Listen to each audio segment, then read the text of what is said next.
Welcome to episode 5 of the Service Course Report, August 20th, Yes. believe it or not. So this is episode 5, and we just wanted to remind everyone a little bit of who we are and why we're here together. We grew up together. We've known each other since probably 1980. My name is Ed Philbrick. I'm welcomed by Kurt Stockton and Derin Stockton. Just a quick reminder of who we are. I grew up racing, first started racing in 1983. Some years raced 50 or 60 times a year, raced at elite level around the United States, ran a bike shop, burned out on cycling and left cycling for surfing and beach volleyball, and was away from the sport for a long time, 30 years. And I came back because of Michael Marks and Belgian Waffle Ride and it passing right by my house. And I love gravel and the wrong bike in the wrong situation. Although now I'm into the right bike in the right situation. Does help some things. And that's a little bit about who I am. But we remind you to go back to episode 1 and learn a little more in detail of who we are. Kurt, tell us a little about yourself. Yes, Derin and I met Ed at Santa Barbara Middle School. I think it was 1980, 79, something like that. And that's where we all kind of got into road cycling because the school, we did these amazing trips where we rode bikes. And from there, there was a great racing culture in Santa Barbara where we all grew up. And we got into doing that, road racing, and early on with mountain biking as well. I've had some success. I did win a U.S. professional championship in 1990. First year that that race was Pro Champ. That title. I didn't actually win the race, but that title was won by someone other than someone on one of the big teams there. Into mountain biking and what I'd like to refer to as the heyday of the birth of big time mountain bike racing. Not the birth of mountain biking, but in that early to middle 90s time. Got that. And different than Ed, I don't think that I've gone more than a month without riding my bike since I was probably 15 years old. So been in the industry for a long time. Love riding my bike. It's my happy place. And we're grateful to have all our listeners out there listen to some of the stories we got. We've got 150 years or so of experience between the three of us. And what about you, DS? A lot of, to echo what Kurt said, grew up on bikes all the time, riding two wheels. And we raced a little bit of BMX when we were kids and dirt bikes. I got into competitive cycling when I was about 13, road cycling, as all of us were racing. Ended up having a career as a professional road cyclist, transferred over into professional mountain biking, down the downhill side of things, and had even a longer career doing that, fortunately in the national and World Cup circuit. And when I got done racing professionally, I got into product design. I had actually designed a bunch of tires, product design. I helped build the Santa Cruz Syndicate race team with Rob Roscop and did that, and then kind of got out of the mountain biking industry and got deep into motocross as a trainer in that sport and did that primarily for the better part of a decade. And I have in the last, 10 to 15 years worked as a trainer and coach around the sport, and also continue to do product design in the sport of cycling, and have a small business up in Carpinteria, which is just south of Santa Barbara, where I do pretty much anything specialty related to bikes and also personal training and health coaching. So that's my, that's my quick update, quick background. And you sleep at Right some on. point with all that. Yeah, sometime. Yeah. I tell you, but the teen daughter, digs deeper into the sleep bank than all of that stuff together. So Yeah. Well, Yeah. I would say too, one thing that we do, we all like to get out and ride our bikes. Yes. So, we were talking about this a little bit. Ed, you did a really cool event on the weekend. So tell us about that. I started on Friday, Pa No Moral, a brand that's, kind of following the Rafa footsteps and trying to do local activations, like with the marketing term. They put on an ice cream social ride, so we rode up the coast, a mixed group of folks. One guy was an Olympic snowboarder on the ride, anytime world champion snowboarder.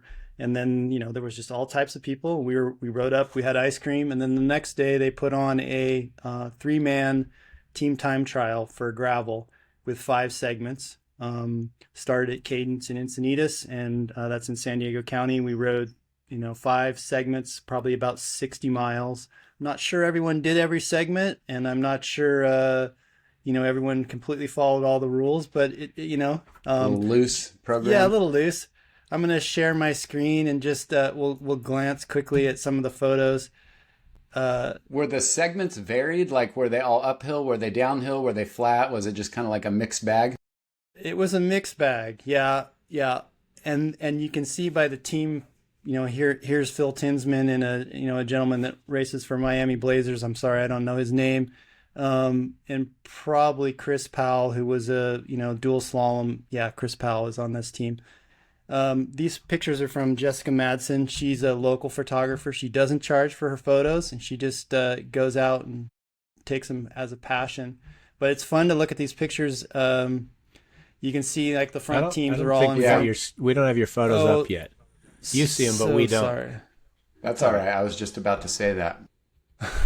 That's okay. As we work through, I was going, am I not remembering? Here we go. Yeah. Yeah, so here's Nice. the first team, Miami Blazers pro, and Phil Tinsman. He's a multi-time national champion. Probably comes back from your guys' day racing, Yep. Raced all the against bikes. him. Yep. Raced him in pro downhill. Yep. So the lead teams were all in formation and nice photos. There were some people on XCO bikes, which I wished I'd ridden mine. Yeah. And then when you get to the last place teams are darn near the back. We completed all the segments. We didn't stop for photos, but here we are. Here we are, and Looking good. Maybe your formation isn't quite as tight as the lead group, but Yeah. maybe bigger smiles. yeah. So we got some legends here. This is Andy Brightman on the left. He's finished BWR the Waffle more than anyone else. He's done 20 plus of them. He's finished every Belgian Waffle ride in San Diego, including ones around the country. Not all of them, but he's quite a legend. The gentleman in the middle is Chris Hull. He was the Kudos Award winner this year. He helped a woman who'd cracked her rib get across, to safety, and he was probably the last finisher. I'm the Kudos winner from the year before, darn near the back as well. But anyway, we were some old-time legends. I'm hoping that Chris was going to pop a wheelie in this picture. He couldn't quite pull it off because he was on a brand new bike and he didn't quite understand the fulcrum of that bike for the day. Right. But anyway, that was the rides I did this weekend. How about you, DS? I got out for a great ride. Well, Saturday actually was kind of interesting. My daughter takes dance classes down in the valley. And so I've been second time, and so I've been scouting out some areas. I found these mountain bike trails I rode last time that are just like right in the middle of where you wouldn't think there's trails off of Laurel Canyon. My mountain bike, however, was out of service, so I took my gravel bike and rode up to the top to Mulholland and rode Mulholland all the way out, on pavement, but with some dirt fun on the side, all the way out over to the 405 and back, which was just really cool. I never really ride down there. The spicier day was Sunday.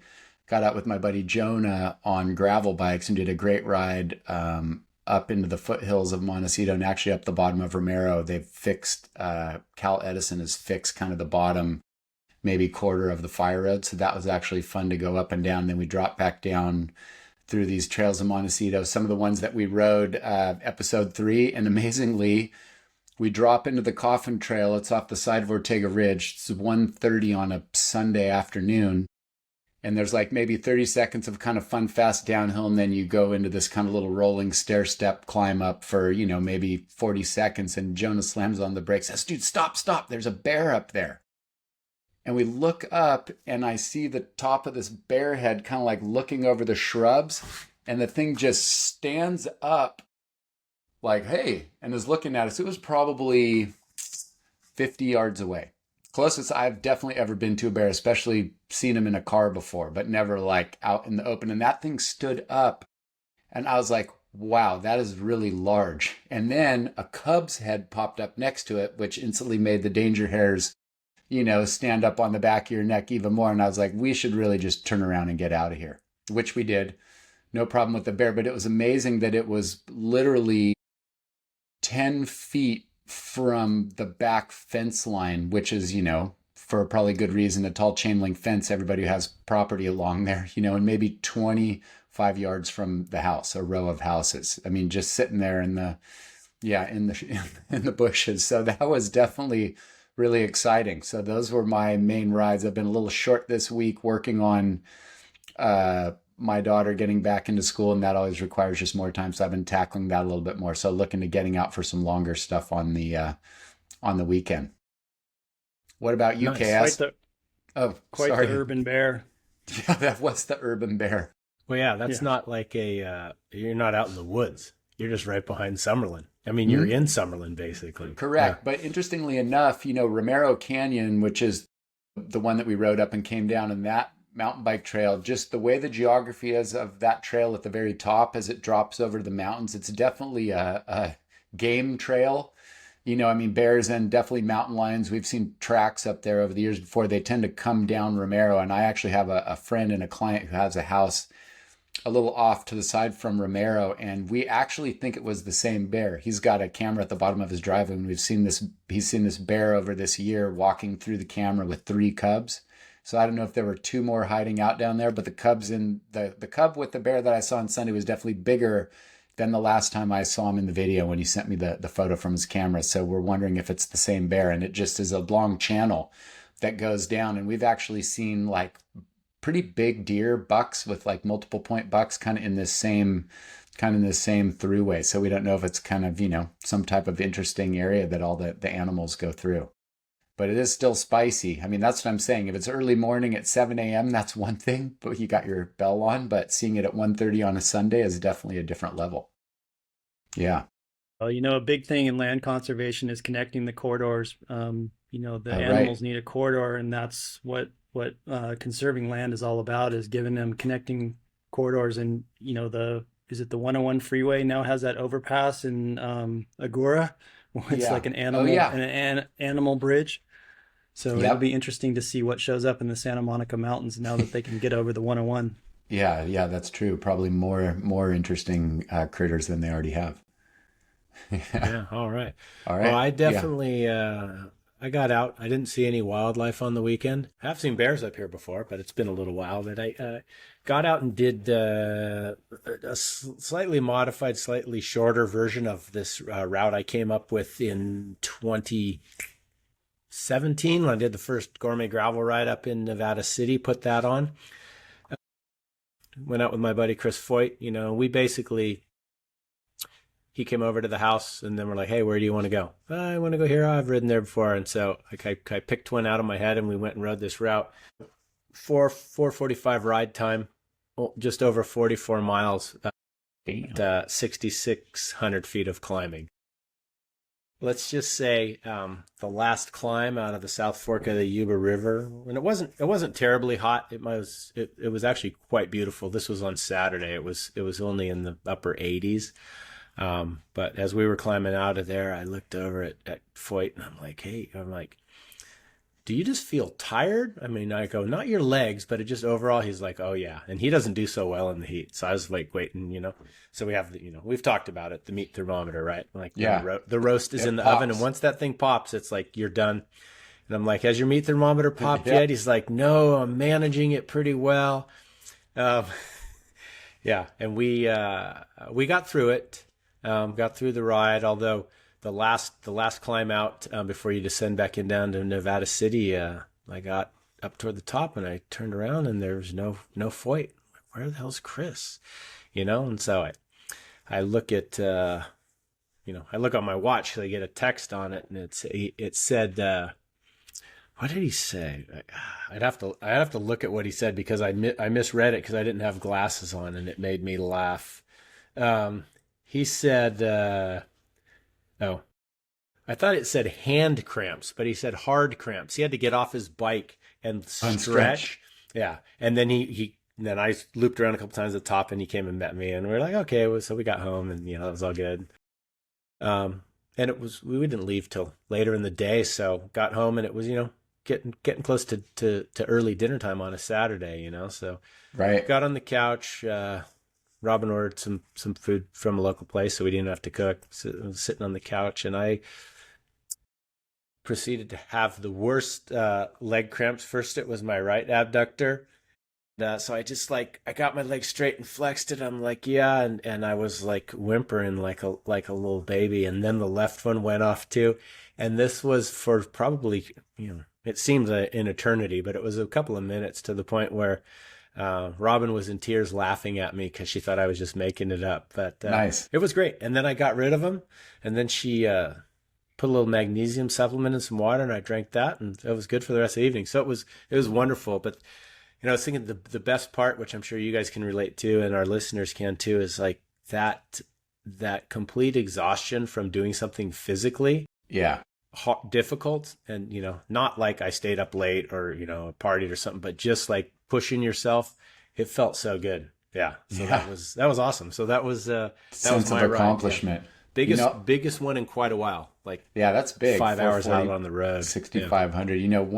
One tip that you wouldn't think, but sometimes when you cramp, you can actually try. Some people may not know this, but if you're getting a cramp in whatever muscle, you can actually try and stick, like usually a thumb, because you can get your fingers, around your leg and try and put a thumb or pressure directly into the middle of the knot, because the muscle is tightening up. And sometimes you can get in there, it will actually help open it up. Yeah. I think I've actually done that riding, where I'm like riding along and I'll feel something start to twinge, and you can just try and get a finger in it and stop it from tightening up. Sometimes that'll stave off the cramp, or you can work it out. Yeah, I've actually been able to do that on a ride, but I think as I was attempting that on my right leg when it was cramping, that's when the left one went off, and then it was like that was it. Yeah, double whammy. So double whammy, exactly. So that was it. Yeah. Nice. So that's good ride stories. Cool. Well, we had Leadville, the big race. Yeah. The race to the sky. What did you guys think? What was the most impactful thing that you took in from the live broadcast, the first time it was ever broadcast live? Well, I can say that I didn't watch the live broadcast. Maybe I caught the end. Now the problem is that race starts at like 5:30 in the morning. Now that's unbound, but it starts super early, which is an hour earlier, in Colorado than we are in California. So I watched some bits of it. I think, going back to what we spoke about in last episode, the drop bar versus flat bar discussion still goes on, right? Yes. Yeah. There was, fairly iconic that you called it. You're like, what if somebody wins on flat bars and they break the record? And it happened. Yeah. Yes, it happened with a first time participant. Albeit a former world champion and one of the best mountain bike racers the U.S. has produced with Kate Courtney. But yeah. Right. And I think you also, to add to that story, you said, think about the mind game that'll be for the drop bar. If a flat bar wins, think how the drop bars will feel. Now, she rolled out an incredible campaign where she rolled out a Rafa video with some great music of her on Thursday riding the fork. Just saying, I'm a badass and I'm coming, and this is how I'm riding. And then she obviously won, and she's very polished in her media. So yesterday she posted a video of her removing the blips, saying, I'm going back to UCI. And it was her peeling off the double-sided black gooey tape. Nicely done. Right, right. Nicely done. So I have to say she rolled out a pretty nice campaign. Well, I mean, that was the talk of everything, it seemed like. I mean, there's the big drop bar versus flat bar debate, but I think everybody's like, did you see Kate Courtney holding onto the forks? Oh, she had blips on there, everything. Apparently she had been practicing it for quite a while. And it actually reminded me of a product that, Kurt, you can definitely talk a little bit more about, that came out in, what would that have been, 1991, I think, was when you first used them. Kurt was a year out of being pro champion, and Scott came out with a product. Yeah, there you go.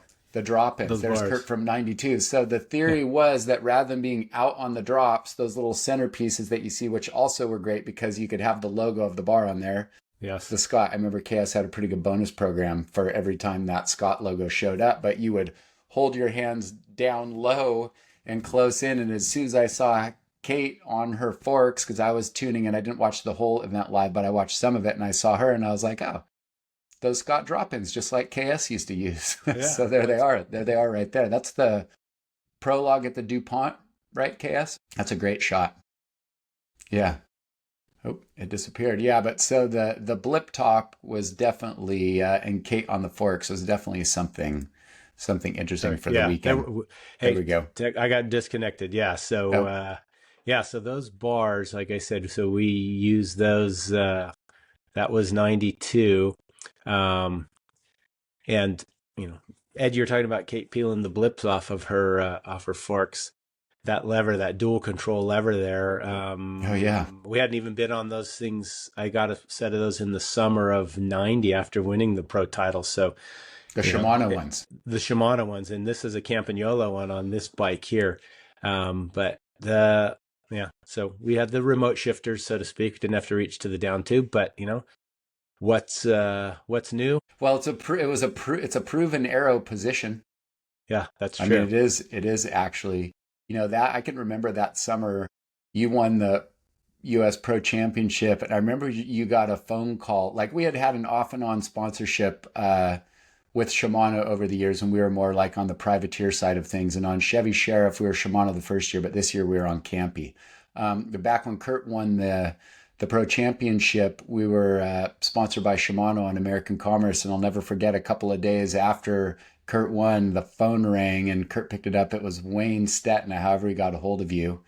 And he's like, hey, I got something I'm sending you out. I need an address, something along those lines, and sent out. And Kurt was one of the first people in the States to have the first model of STI lever. That was, yeah, the summer of 1990, which is an interesting story because when I raced the year before for TVM and was over living in Belgium with Phil Anderson, uh, he was testing out the prototype version of the very, very first STI levers. And this guy named Jimbo Masahaki, if I have his name remembered correctly, he flew out and set up some test days. And back in those days, the big pros would usually have like a helper that wasn't part of your team.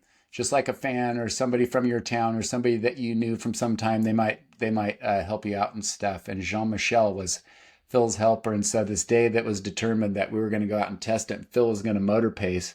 And so Jean-Michel's riding the scooter, and Jimbo's sitting backwards on the scooter, and it's all misty out. We're going along the canal, and he's checking out Phil hitting the levers and everything. So it was pretty cool for me to just witness that piece of history right there.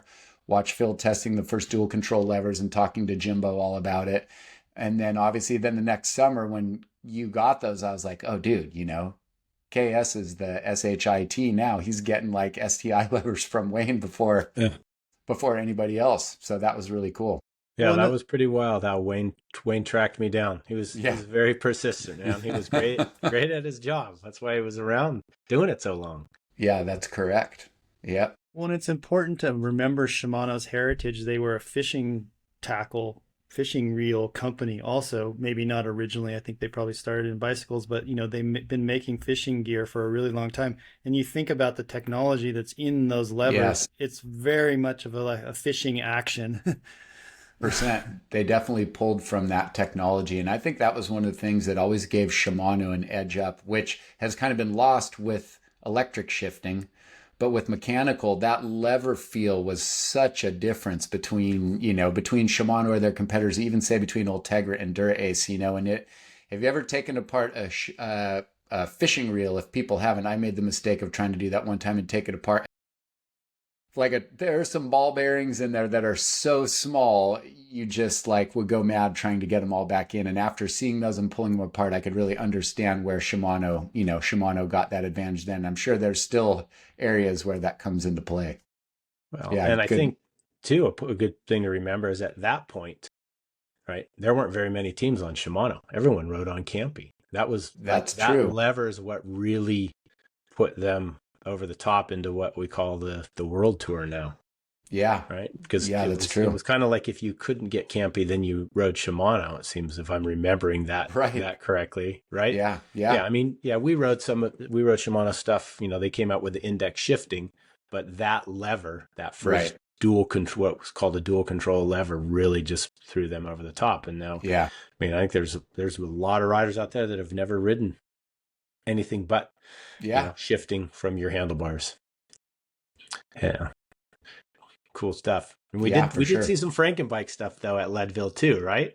Like so the arrow bar or the I'm sorry, the drop bar versus the flat bar, Right. right? And then the flat bar with the bar ends that are in. So they're basically like just little TT, little TT bars to hold on to there, which is actually, I mean, I would think that that's probably a pretty respectable position, for being on a mountain bike because you can get right in and get aero. And usually most of the people that are doing that wrap some tape on there to give your forearms a little bit of a break when you're resting them. But I think ultimately that aerodynamic only matters if you're solo, right? If you're riding in the group, Yeah. it's kind of unsafe. We've all And been on a ride with someone on a road ride that wants to get on there. but yeah, like in that, yeah, Yeah, that position. yeah. Well, So Keegan was solo, and he had, foils on his forks, looked like Right. they were computer printed Yeah. foils on his forks. I'm sure we'll be seeing more of that. I was hoping there was some technology behind those foils, Right. but Like an extra me air or too. oil or something. Yeah. Extra chamber in Yeah, there. yeah. Well, Dave Weens has still won that race 6 times. yeah, yeah. Keegan's getting closer, but yeah, Weensy, and guess what? 6-time winner, lap bars on a mountain bike on a hardtail. Yeah, yeah. Well, cool stuff. That was Yeah. it was a great event. It's like you said, Ed. It's great that they had the live stream and doing all that. Oh, yeah. I wanted to bring Yeah, that up actually to talk about that because Ed was really good about pointing out that they had, you'll have to remember, was it 6 or 8 motorcycles that all had, if you watched, they had basically a pole going up off the back of a motorcycle and a mobile Starlink there. So Yeah, they were offering live. I mean, that's pretty remarkable when you think of the technology jump to offer an event like that on live TV via Starlink connection. That's pretty incredible. yeah. And one gentleman was wearing a Starlink backpack, but he was the one that stepped out in front of. I'm drawing a blank on the gentleman's name who finished second. Yeah, He had a Starlink, here, and there was another guy holding, like how the TV, where there's always a guy following behind with the lines, yeah, and the two of them stepped out in front of Gaston and yeah, just took him out. And those guys were lifetime contractors taking out Gaston, so he yeah. missed the 6 hour mark by about 50 seconds. Although I think he crashed a second time on his own. So Right. Yeah, that was definitely not a good move or a good look, not at taking out all. the athlete. Yeah, Yeah, that was a bummer, but a pretty amazing event. So I think that'll open up the future for more just live sports stuff too. I mean, you think about cycling, the bar for live TV for cycling. I mean, if you're trying to show the races in the past, if you didn't have, a helicopter or some way of doing it in that respect, and then how are you going to get, coverage to show it live, right? Like in the tour, they got fixed wing planes flying, they got helicopters, all this stuff, and it's amazing. You put 6 or 8 motorcycles out there with Starlinks, and we're watching live coverage from frickin' Leadville. I just think that's pretty incredible game changer. it is. Yeah, using cellular to do that was a huge deal. To bring, especially bike racing in the U.S. when you didn't have the budget to put all Right, those aircraft up there, and cellular right. was huge. And this is like double jumps Yeah, that again, I think. yeah, Yeah, beyond. yeah, Yeah, so yeah. that's really cool. It'll be interesting how that develops more in the future. Well, and service course report, might be taking advantage of some of that in the future here too. Yeah, So, yes. keep posted here because we got some exciting news coming up. Maybe episode 6 we can to let you know what's going on. Yeah, What do you bring think? it Yeah, in. yeah. All Yes. right. Well, there's also some road racing coming up, huh? That's Saturday, there's correct. a big race starts. Third Grand Tour of the year, the 80th edition of La Vuelta the lap of Spain, except it and it starts doesn't in Italy. starts in Italy. Starts in Yeah. Italy. Yeah, yeah. Which in Torino, which was actually the same grand depart of the tour last year in 2024, Ah, or was it the Giro? Well, one of them. Anyway, and it's like the third overseas start for the Vuelta in 4 years. So they started in the Netherlands in 22 and that's right. Utrecht, and in Portugal and Lisbon in 24. So, um, you know, I got, there's 3 stages in Italy. So it's funny how, right, the Tour de France has been all over the place, and then the Giro Right. started doing it, and now the Vuelta Stage 4 starts in Italy and finishes in France. We've got a couple of excursions into Andorra on stages 6 and 7.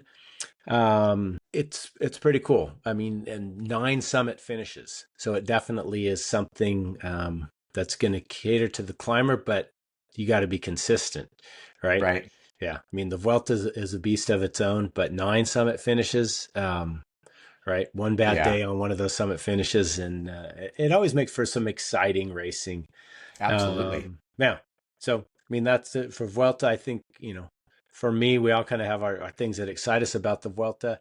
I'm excited that we're going to see a team time trial in a Grand Tour.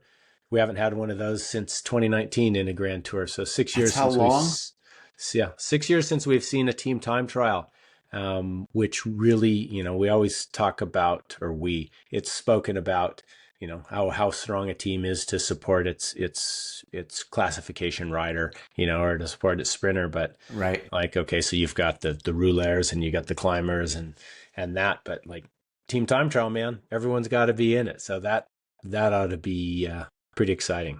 I Yeah, wonder if I in guess. team time trial, now that it's 8 riders in the Grand Tour, they still take the time off the 5th rider? Because it used to be that way when it was 9 riders in a Grand Tour. It would be take the time off the 5th rider. For people who don't know, a few teammates, you can get dropped along the way. And if you're not in it for the overall GC, you might, help out in whatever way and not be able to finish with your full group. But they take the time off the 5th rider. So like, when the 5th rider starting to get dropped, you got to wait for him. But I'm curious. I would think it's probably still the 5th rider. Well, they've been Seems like, experimenting in yeah. Paris-Nice. They did, what is it, the second rider or something like that? They changed. Oh yeah, actually, that's right. Now that you Yeah. say that. Oh, Yeah. really? Yeah, they did. Yeah. I don't know. I think they should, even with 8, I think it should still be 5. Still be Right? 5, It's yeah. like, yeah, it's a team effort. It's not like what was that?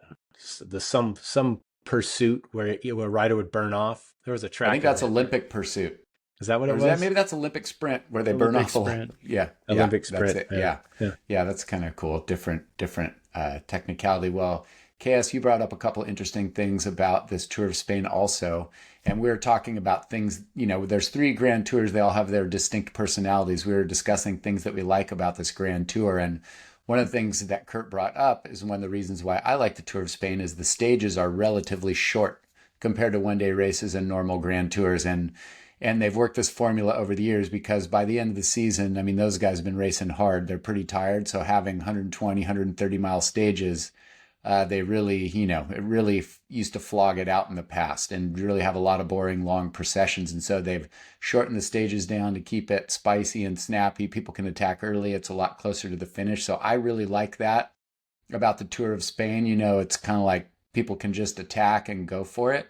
It keeps things busy. And then also they seem like they're not afraid to mix it up. And I think you'd also pointed out the second day, or maybe you just brought that up. The second day was a mountain stage. And so normally, a Grand Tour, although the formula has changed more in recent years to shake it up, but usually riders get a little more time to work their way in before there's like a summit finish that could drastically change GC. But I feel like the Tour of Spain's not afraid to throw those in and hopefully get something like, say, last year where Ben O'Connor went out on that early attack and had a great day, and then Red Bull and Primos were chasing him all through the rest of the Vuelta to try and get the win. Yeah, for So 2 weeks they were chasing him. Yeah, that was pretty cool. So I really like that about the Tour of Spain. What about you, Ed?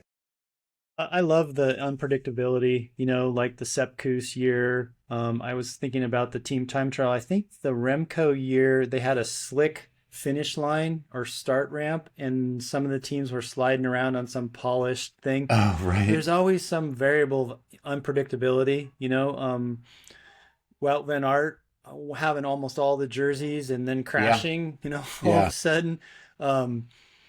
And then we have fires in Spain and Portugal right now, and maybe by the time they get there, those will be under control. I heard the Angry Lou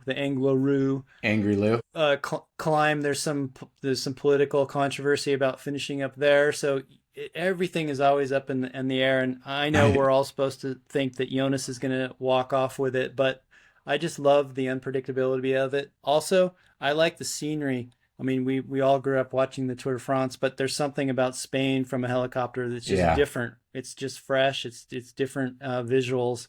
And I have really fond memories of the first time it was on live. It was probably in around 2000 was the first time we Hmm. were able to watch it live because, Right. we were watching the tour live for a while, but the Vuelta hasn't always been on our TVs. And I can remember my daughter was a baby, and I would hold her and watch it. So whenever the Vuelta comes on, which I think the Vuelta used to be in April, um, Yes.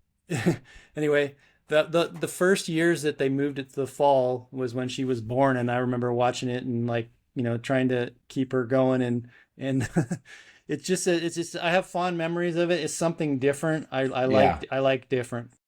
Yeah.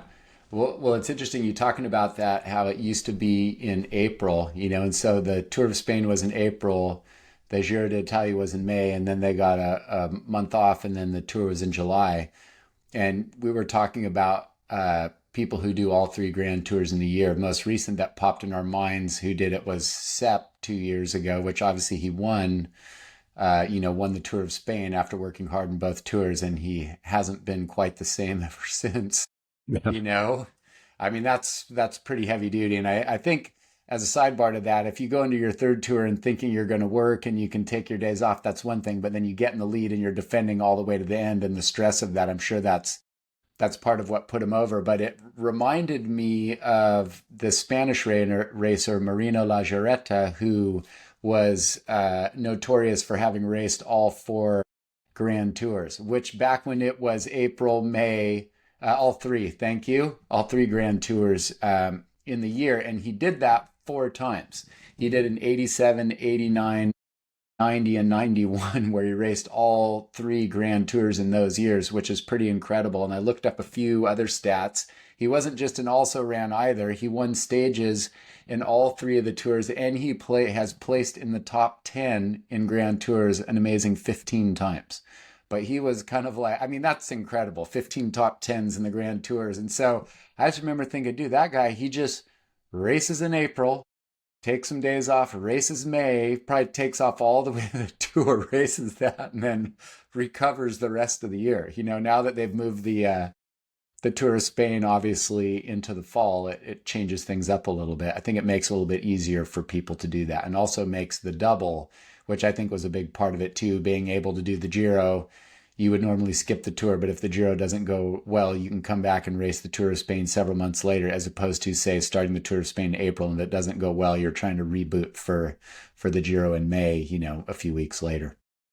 I So yeah, wonder if he pretty rode Paris cool. Nice. I'm sure he did. He must have had to. Maybe we'll look up a little deeper dive on Marino's stats there for the next pod 6. Yeah. Well, Yeah. it's fun too, Ed. You talking about those fond memories. One of the things that I enjoy doing with the Vuelta, because I'm usually watching the stage replays in the evening. And you talk about just the scenery and those helicopter shots, and we see all the olive trees, and they're terraced out, and all the citrus and that. But it's fun to sit there with the iPad. We do that here. Rob and I do that, or with the phone, and you see a town that you like, and we press pause and then look it up and see where it Yeah. is on the map and see what the region is. And it's just I think it reminds me a little bit more of California than the other two It's events, at a similar latitude as Yeah. the southern half of California, Spain is. Yeah. Yeah. Yeah, So a lot of the scenery is the same to what we see and have grown up. yeah, and having lived briefly in France, I just know that I'm never going to live in France. And I know that I might rent my house and move to Spain. And KS, you talked about that. I mean, I could see myself living in Spain, but I don't see myself living in Yeah. France. So there's something like a relatable about Spain from the Yeah. air and Yeah. Spain. Like, I'm like, oh, I could do that, Yeah. It Plus, I feels can like you speak could fit in. Spanish. So Yeah. I think Yeah. we all took Spanish in school, right? And we were close to Yeah. Mexico. Yeah. The only way France would work is if you're right there for me, it would be right down there on the border with Spain. Yeah. Keep it warm. All right. La Vuelta starts Love on Vuelta. the 80th Vuelta starts this Saturday. Yeah. That'll be And interesting to watch. good stuff. Yes.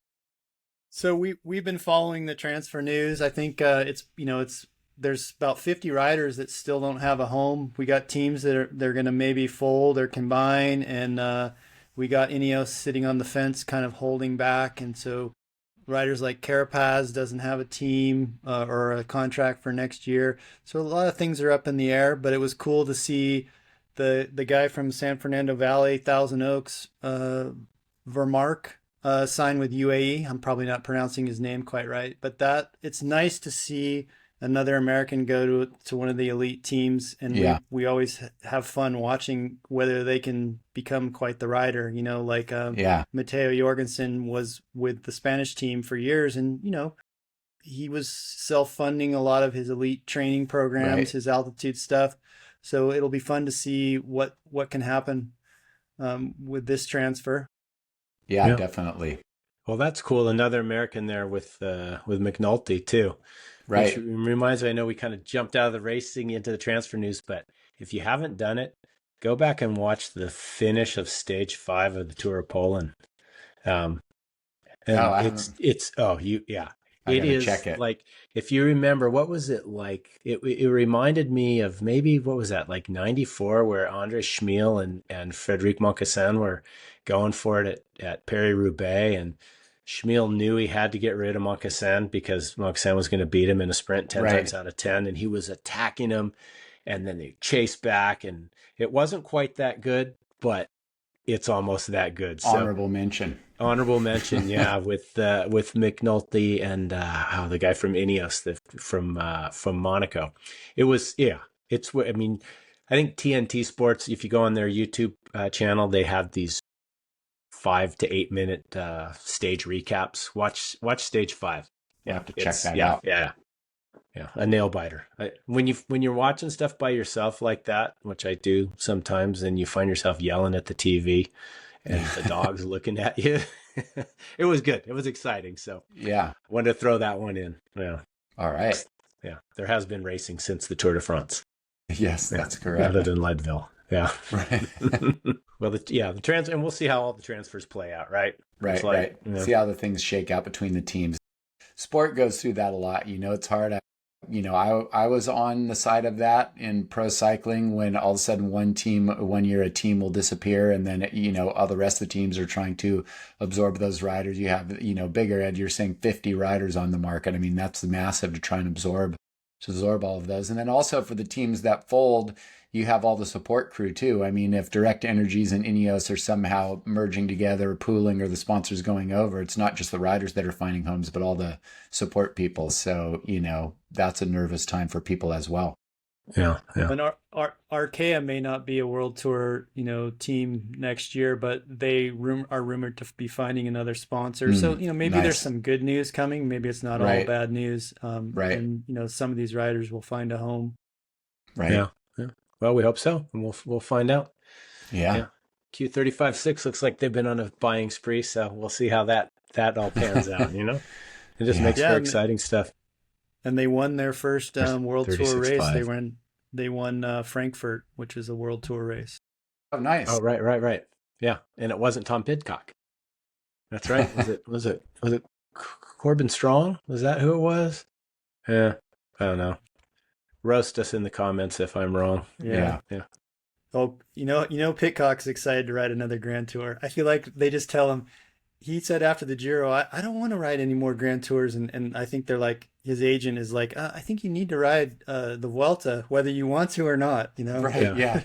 Exactly, to do that. Well, for him in a race like that, at least if you don't go for, I mean, obviously not that a Grand Tour is easy for anybody, but if you're saying you're not going to commit for GC and you're plucking away on stage wins, you can definitely manage your way through a tour without it really killing you better than if you're, trying to stay up there and be in the pointy end of things every single day.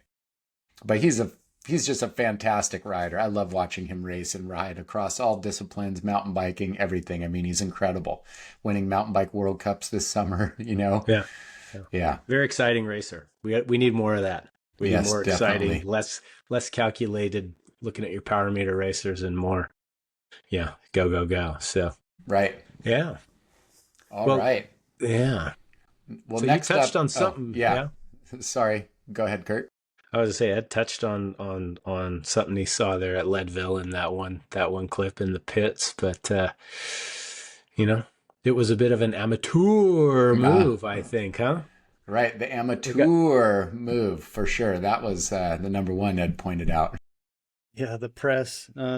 It's interesting that the feed zones are two directional. I feel like they should have. I know that they're hitting is out and back. I feel like they should have it on one road for out and another road for in. Right. And the poor gentleman stepped out while he was having someone hold the wires for him with the Starlink. That was quite the amateur moment, but very Amateur. viral and very good for certain Instagram accounts. So Yeah. Yeah. Yeah. That's too I amateur. Yeah. Yeah. So Yeah. that's the big amateur, the amateur moment, Yeah. yeah, Calling it. That's I had a personal amateur. I Oh, organized yeah. a time trial event, found teammates, got there 45 minutes early because, one of the most important things you can do as a cyclist is arrive early. And so I arrived early and I'm like going through my stuff and I go, my shoes aren't here. And so I I was amateuring myself out loud as I was driving towards my wife who was driving the other way. And I made the ride by like 2 minutes. But Nice. the key was that if you're early, there's always room for margin for something to go wrong. That's right. Margin of error. that's If you would true. have rolled up right beforehand, you would have been screwed. Yeah. Plus, you probably had a pretty good adrenaline rush for your warm up too, huh? That's it. Amateur. Yeah. Nice amateur. Well, although I would probably argue that with the photos you showed of your two teammates there, if you started a little bit late, they probably wouldn't have been super concerned, huh? Yeah, yeah. They maybe could have had another cup of coffee. So, Right. uh, yeah. Well, I had a little amateur moment of my own. Amateur. I was You got to say it. amateur. Yeah, The there you go. amateur tour. The tour. Yeah.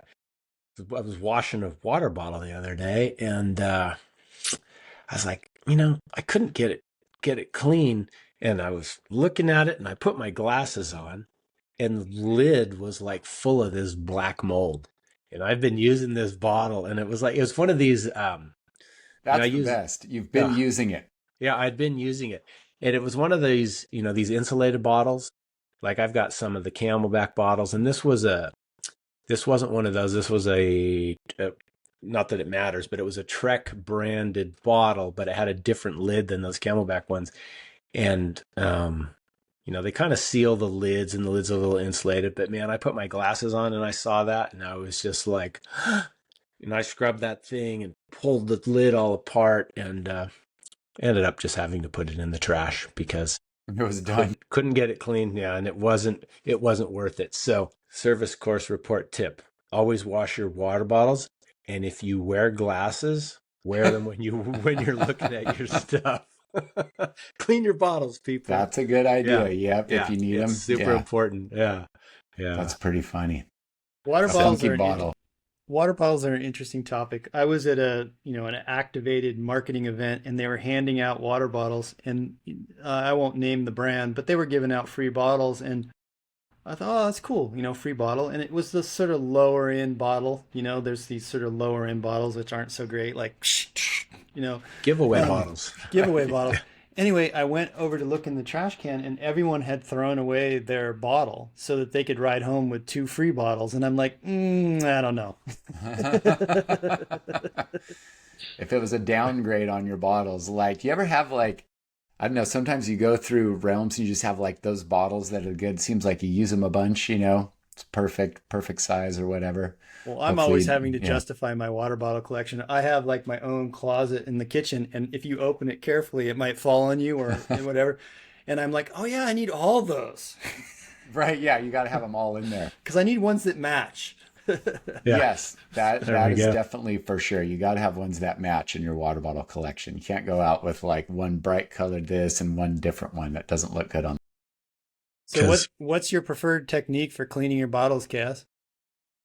I use a bottle brush for the inside with, my soap, and then more of like a kitchen scrub brush so that I can get into the lid when I'm riding, and the outsides, I do a lot of riding in the dirt. So the outside, no matter what, I use either like a stainless tubular cage or a stainless titanium cage. They still get a little dirty. So I always use a green Scotch Brite on the outside to get Right. that stuff off of there. I do, which I only started a few years ago, and then oftentimes I just still throw them in the dishwasher as well.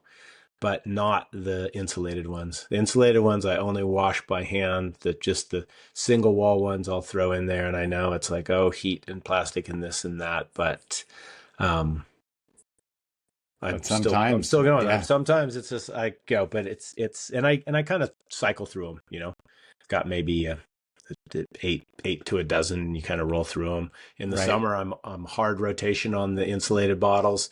I usually pack them full of ice and then fill with water or a little water. Get the solution mixed up, pack it full of ice and fill them up because got some hot riding up here. So that's it.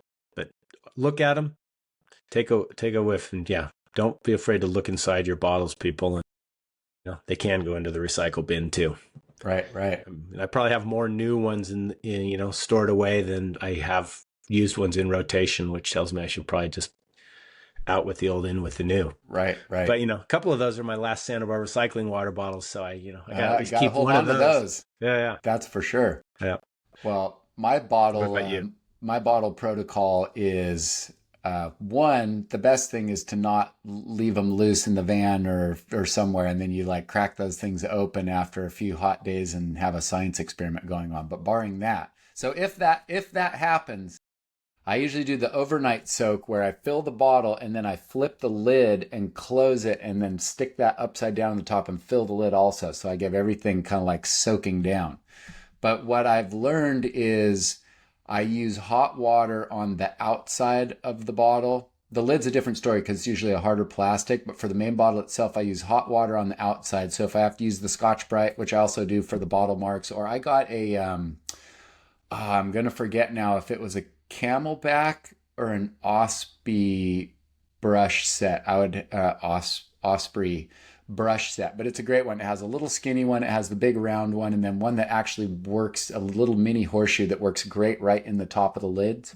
So that's my main bottle setup, and I'll do, like I said, hot water on the outside, but I use cold on the inside because maybe for a purist bottle, it might be a little bit different, but I know some bottles, if you heat them up a lot and have a lot of soap in there, it feels like sometimes that can carry that soapy flavor over, even if you rinse them all out. So I try and go hot water on the outside, cold water on the inside. Yeah, with soap. And then obviously like no Dawn with any blue dye number 40, in there. So use a good natural plant-based soap without any dyes or anything like that. So that's that's my bottle washing program.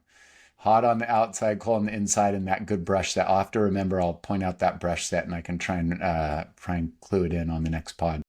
Or maybe you can get that and Ed can put that in the notes. We'll actually have something in our podcast notes for the listeners. I'm curious because then maybe I'll have to get a set of those. So I'll have to stay on you. Yeah. What about you, Ed? I try and really empty my bottle, and then I try and leave the lid open so that it's venting, and then I try and get it, like, I don't want to ever cap it, and so it's just sitting in the hot car, even for the ride home. And then when I get home, I'm religious to go straight to the sink and rinse. And then I have this discussion with my wife about when she sees something coming out of the dishwasher that has living matter on it, I go, it was just at 200 degrees. It's dead. And like, she's like, no, you can see. And I go, it's dead. So sometimes, that cooked it. Yeah. So sometimes I cook my lids in the dishwasher.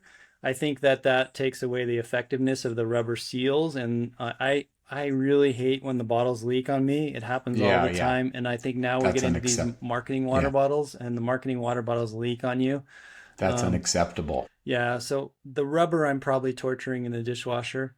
And I use a brush, but my main thing is just like keep them ventilated, and so that they can never start fermenting and making kombucha. So. Yeah, with the some SCOBY in there, black SCOBY in there. Well, that's good you brought that up. I do that as well. I always store them with the lids popped open. Yeah. And so wash them with them popped open. Yep. And then if they're on the drying rack, and then even when they come out of the dishwasher, if you do that, they still have some moisture in them. Unfortunately, I got a windowsill right above the sink, so they can sit in the sun a little bit and get that stuff dry. Get it dried out. Give them a little shake to get the excess water out. It's pretty amazing when you think about water bottles, and much like a double diamond frame design. I mean, we've been using bottles now for 45 years, water bottles probably since I started using my first one. And the design really hasn't changed much. And in spite of people trying to do different lids and bigger flow and everything, they are just still a pain in the butt, and they always get funky and moldy. It's like amazing that nobody's done like the $1 million challenge to design the ultimate water bottle head that doesn't get funky and moldy. But I think if you're using, electrolyte drinks and stuff like that, it just seems like a great lab for all those little specimens to grow in.